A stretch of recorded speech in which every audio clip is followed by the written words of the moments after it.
والصلاۃ والسلام علی من لا نبی بعد اما بعد۔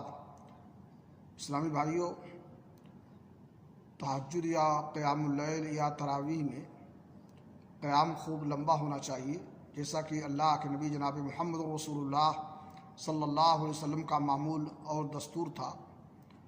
آپ صلی اللہ علیہ وسلم اتنا لمبا قیام فرماتے تھے کہ آپ کے پیر مبارک میں ورم آ جاتا تھا یا وہ پھٹ جاتے تھے۔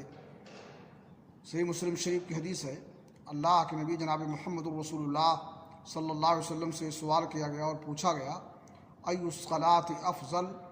قال طول القنوت، کون سی نماز افضل ہے اور زیادہ بہتر ہے؟ تو آپ صلی اللہ علیہ وسلم نے فرمایا، وہ نماز جس میں لمبا قیام ہو، لمبے قیام والی، اس لیے کہ جب لمبا قیام ہوگا تو قرآن کریم کی تلاوت زیادہ ہوگی، اور قرآن کریم کی تلاوت یہ افضل ذکر ہے اور یہ لمبا قیام کرنے ہی سے ہو سکتی ہے۔ اس لیے قیام اللیل میں لمبا قیام کرنا چاہیے، رکوع سجدہ وغیرہ کے مقابلے میں۔ اللہ رب العالمین سے دعا ہے کہ اللہ تعالیٰ ہمیں سنت رسول سمجھنے اور ان پر عمل کرنے کی توفیق عطا فرمائے۔